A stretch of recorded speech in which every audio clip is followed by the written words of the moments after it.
We have our Christmas party tomorrow. All offices. Oh, really? Yeah, D6. D6? Oh yeah, you don't go out. The casino, the new casino. Is it like a ugly sweater type of party or like formal? It's like a Mad Men theme this year. What are you wearing? Brown suit. Regular day. Some work clothes. Ladies and gentlemen, J. Gordon McInnes, Sharp Real Estate Group, episode, Jesus, 299, almost an end of an era. Today's title, The Secret Exit. They're getting slippery out there.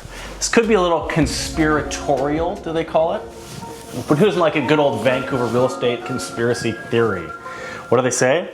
What makes a conspiracy a fact? What? Doesn't matter. I got some notes here, so excuse my looking away from your beautiful faces from time to time here. As we've all been proven to, I can't memorize pages and pages of this stuff. So what do these three major Vancouver projects have in common? The Jericho Lands project, you know of that from the past, 52 acres in Point Grey. Heather Lands project, we talked about recently with the subsidized purchasing scheme from the newest scheme from the government. That's a 21 acre lot over in the Cambie neighborhood. And the Marine Drive Lands, a 5 acre lot in West Vancouver. Well, they were all acquired in a big swath, a big buying spree, if you will, 2014 by two companies. One we're gonna call CLC for the duration of this video. That's the Canadian Lands Company. That's a Crown Corp who manage real estate on behalf of the federal government. And then MST Nations, referred to as MST in the duration of this, which consists of the Musqueam, Squamish, Tsleil-Waututh, I got that now, huh? Tsleil-Waututh nations. They form corporations. They have come together in a beautiful family bond to just go out there and buy some real estate, just do what everyone wants to do, except with whose money? That's always the question, Al. Who's footing the bill? We've just found out through a story recently broken by stories.com, STOREYS.com. Very good to keep you up to date on the bigger things that are happening in the market here. Last month, there was a deal in place for a buyout plan.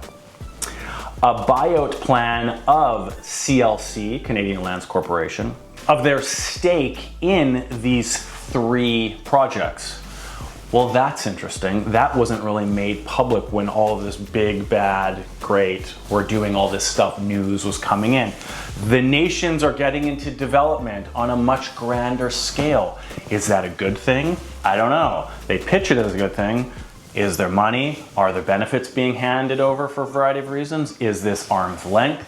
Let's get into it a little bit. So the buyout plan was established several years ago, apparently, and the partners to the three properties, which pertains to the three properties and the two corporations that acquire them a decade ago now. So these were all originally purchased back then, the first wave of properties. We've since had some add-ons to the Jericho Lands, but we'll get into that. This will unfold in strategic phases, this is where it gets very interesting, as the projects progress through the application, zoning, and permitting processes,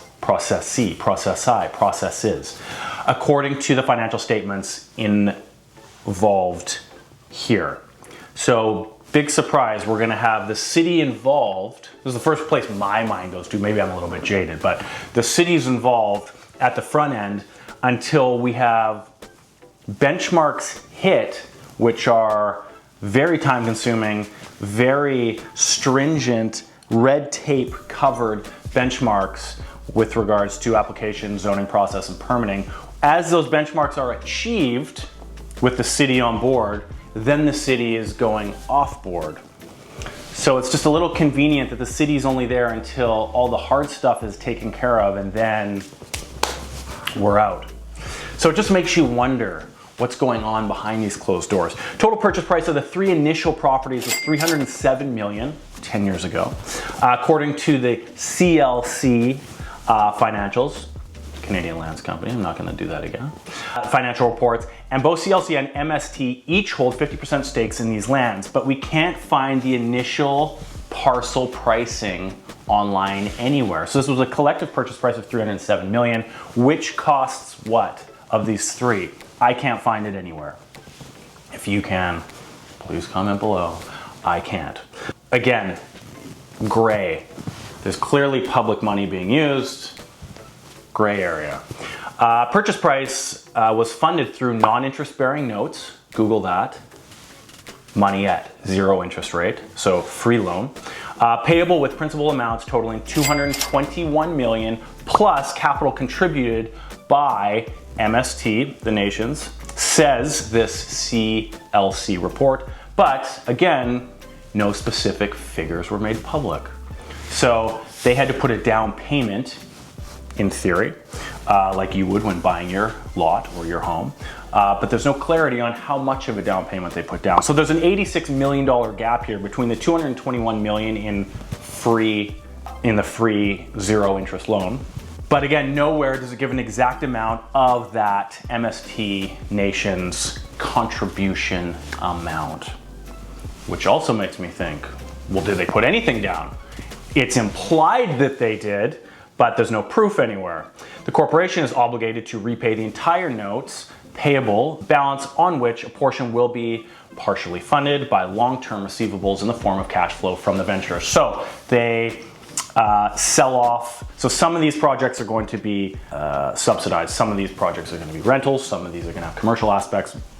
So as they sell off, or as they, well, the sell off, again, depending on the points moving forward, as all these places are just land right now still, we all know, traditionally speaking, developers have to pre-sell X amount to trigger the bank saying, yeah, okay, we're good to lend you your loan now on these criteria or these specifications now that your pre-sale criteria has been hit. If pre-sale criteria is not hit, the loan does not move forward and the development does not happen. Now, as much as you may hate to admit it or agree with it or think it, the developers are not sitting there buying buildings, building buildings with cash. They too, like you, get loans from the bank. So these guys are obligated to repay on whatever schedule they've got. And again, cash flow from the venture. So does that mean they build rentals and then as that rental income starts coming in, they can pay it back? Does that mean that when they start pre-selling, a percentage of money is gonna go over? Rents, who knows? Then in 2016, MST Nations acquired an additional 2 parcels totaling 38 acres adjacent to the Jericho Garrison parcel, which for $480 million. Which now forms that total 90-acre parcel we all know and love as the Jericho Lands, which we have talked about quite a bit.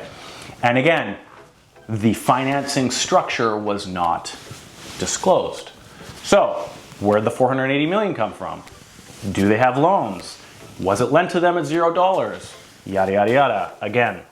Now, the Marine Drive lands, December of 2018, MST Nations purchased CLC's 50% stake for $10.5 million. Financing details, not disclosed. The other detail not disclosed, as we said originally, is that was part of that first $307 million 2014 swath of purchases. Of course, we don't know what they paid for it. So if they're getting 0% loans on this half, and the feds are paying for that half, and then they sell it for 10.5. Did they buy it for 10.5? Did they buy it for 8.5? Did they buy it for 12.5? Did the city, did the country, did the taxpayer make any money on this investment that the feds made? Gray area, again. Subsequently, in March 2020, it turns out, MST and CLC entered into a forward sale agreement. The MST to buy out CLC's stake in both of these properties, Heather and Jericho, as well as according to the financial documents for these parties. Completion of these transactions is expected to occur in 3 phases, 25, 27, and 2030. Closing of each phase is to occur immediately following the adoption and enhancement of accessible rezoning and subdivision of such phases. So city, come and partner with us, put your money up so we can fly through your red tape, and then once that's done, you can go and we'll take it from here. Earlier this week, a rep from the partnership between both corporations confirmed the buyout plan is currently in place for Heather Lands, triggered upon enhancement of the rezoning of each of the 2 portions of the site. Anticipated that the first enhancement will take place late 2024, triggering the subdivision and the sale of the southern portion of the site. So again, that gets triggered. Sales are now allowed to take place because they've been through with the city's approval, or the city's assistance, I should say, connections, red tape, cutting, scissors, whatever you want to call it. All of the front end detail now allowing the sales to take place. And in turn, that repayment will take place from sales proceeds. Maybe, I don't know. Gray again. Development applications were recently submitted for both parcels of the Heather Lands site. And Aquilini Developments, who we all know well, will be serving as the development partner.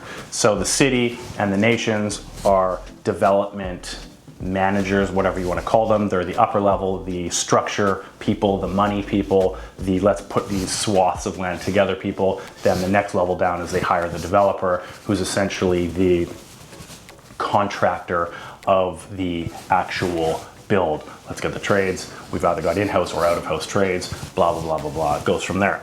Asked about the Jericho Lands buyout, quote, that is a ways away, and the current focus is on the official development plan. So of course they're pushing through with the development plan.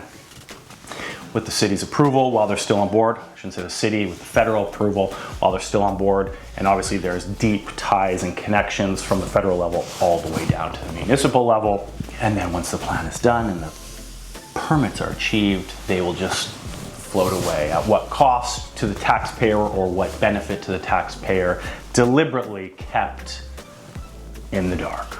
So while all other developers are out there under obviously complete and extreme scrutiny, specifically this day and age, by the misguided public that they are a huge reason why there's an apparent housing affordability crisis and yada, yada, yada, the housing crisis, this and that, developers are bad, they're all pricks, they only care about themselves.